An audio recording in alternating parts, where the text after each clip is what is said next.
sallallahu alaihi wa sallam ya ce kun barran ka zama mai biyayya wa tasir alal janna ka takaita da aljanna wa in kunta aqan faddan in ka zama mai danna haƙi iyaye faddan mai kaushi ma iyaye fa tasir alal nar la yujad thani takaita da wuta ka takaita da wuta mutum ya takaita da wuta ne ga Allah kiyaye mu gaba da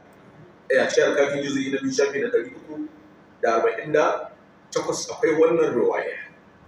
daga Imam Sadiq alaihi salam ya ce idan kana yawan qiyama idan ranar alqiyama ya kushfa liqa ko kuma kushfa gita'un za a yaye wani shamaki min aqtiyatil janna daga shamakan da suka shamaki aljanna fa wajada rihaha man kanat lahu ruhun min masirati 500 ya ce wanda yake nisan tafiyar shekara 500 zai ji mene zai shaƙi ƙanshinta illa sulkin wani sai sulki ɗaya ne ba zai shaƙa ba ko da yana wannan wuri haka ne ƙultu mai ruwa ya ce sai na ce manhom wannan sulki waɗannan nau'in na mutane waɗanda ba za su shaƙi ƙanshin aljanna ba su waye ƙara al'aq da walidai mai cutar da iyayensa dan na haƙoƙin iyaye wancan babin da muka kawo cikin alkafi juzi na biyu warwa ya tuna hadal kadir kathiratun jiddan haka ne irin wayannan ruwayoyin suna da yawa kullu hatta tahaddas an khuduratu huquqil walidai dukkan su suna magana ne akan hadarin saba iyaye wal atharul mutarattibati alai da kuma irin mummunan sakamakon da ke tattare da haka وهذا ما يدعونا لتحقيق المقصود من عنوان الحقوق wannan ne yasa ya samu ta haƙiƙi dangane da maqsudun wannan hukumin dan a san iyakokin shi lima'arifatu mata yakunu al-insan aqal liwalidayhi saboda a san cewa yaushe ne mutum zai zama to mai sakon iyayensa yujad lil fuqaha'i dhabitatan faqihai suna da ma'aunai guda biyu wayannan ma'aunan guda biyu ta nan ne ake gane mene ake gane wani abu daga uku da wanda ya fita daga uku abdabi'atul ula wato ma'auni na farko inna al-uquqa yatahaqqaq bil idai uququl walidain yana tabbatuwa da cutarwa duk abin da aka san ya cutar da iyaye to uquqa ya tabbata wa kullu ma yudu idha ahuma haka ne duk abin da yake haifar da cutarwarsu ya kuma uquqa ya zama uquqa wa kullu ma la yajubu idha ahuma duk abin da baya cutar da cutarwarsu baya haifar da baya tilasta cutarwarsu la yakuna uquqa baya zama to wa in kana fi mukhalafatan da amri ko da cikin wannan din akwai saba kuma wa hadhihi hiya ad-dabitatu allati yabni alaiha ba'd al-fuqaha fi fatawa wannan shine ma'aunin da wasu daga cikin muhaqqiqai su Imam Khudi ko sai Khudi yana cikin muhaqqiqai a fiqh malaman yau da marja'an yau na Najaf da Qum dukkan su marja'an shi a gaba da kusan sun miƙa waya akan mafi yawan inda ya tsaya saboda yana da bumarasa ya karantar wani sam karantar da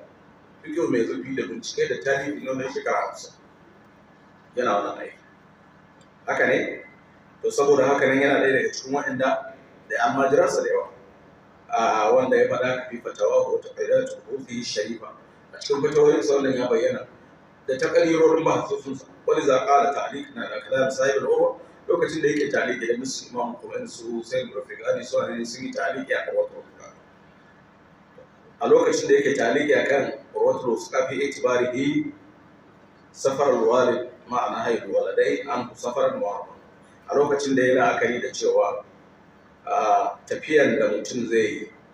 a lokacin da iyaye suka hana shi tafiya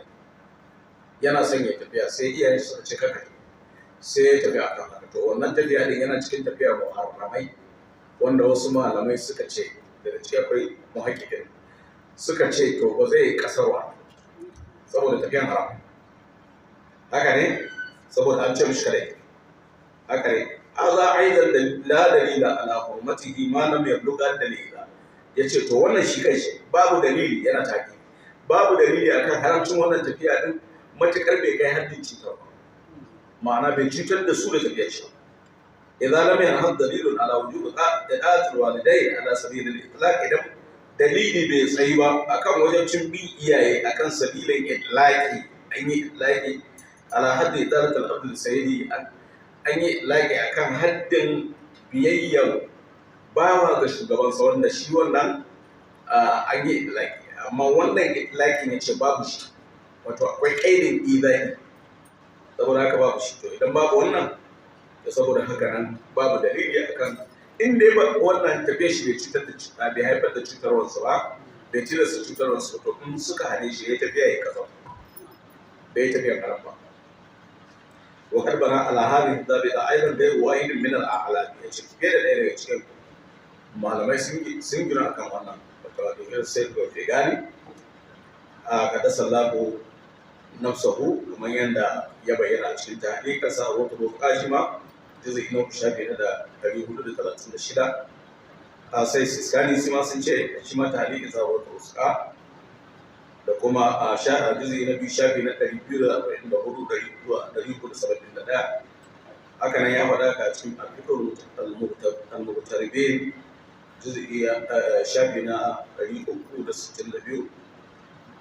gaira annahu da madallahu, wannan shi malamin ne yake faɗa kadan yana ta hakiki akan zantuka sai ba san zanta ba, tunda ba ta karimi na bane, ba san abin da ya fara gaskiya yusuf. غير أنه لا مضل يفصل بين الإيذاء الناشئ من شفقة أحد الوالدين على ولده. sai da shi a wurin da hakikinsa shi kuma yana ɗaya daga cikin majalis sai ko kuma magajinsa shi ya gaje shi.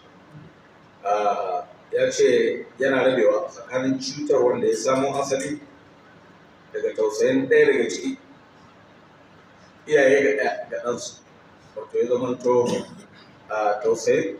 su gare su ne sa kada ya hana su tafiya. Wabainar iza ya bambance wannan da cutar wanda ya samo daga asali daga an itisa ga ahadin abu wani da ba abu kisa da zame, cewa idan ɗaya daga cikin iyayen da ya hana ya bata da wata sufa mara kyau, ga adamin hukumar khairar ruwa da duniyawiyya, kamar ya zama ta baya san alkhairin ɗansa alamar duniya an ukurawiyya ko kan abin da ya shafi lahira, to a nan bai yi hukan bai adamin gwamnati mutlaqa, don haka tafiyarsa a nan wurin don sun hana shi to wato bai hannu ba. daga ciki akwai ɗaya daga cikin ɗaliban shi sai ruhu'i, shi ma ya rayuwarsa a Iran, marja'i Abdullahi Tabrizi ake kira shi, kama ya zahar mai ba'da dolatin shari'a fi siratin najat, sunan risalarsa kenan,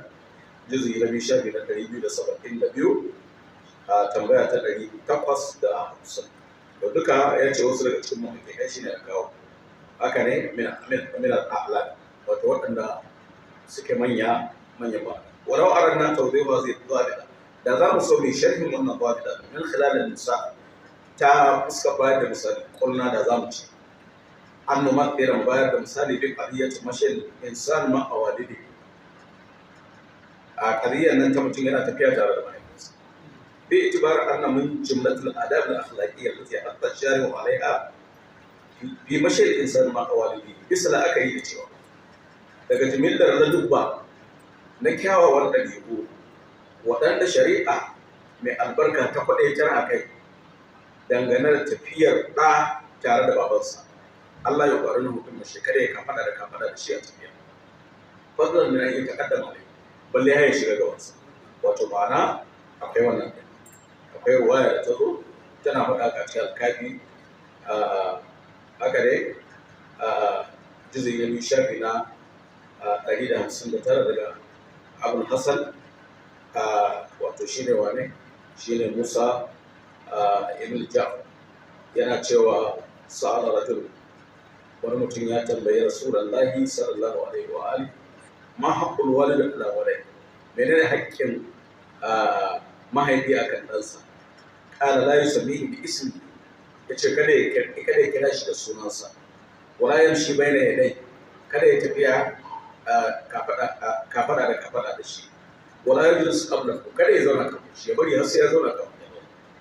shi. Wannan ɗaya daga cikin ruwayoyi ke haka ne. To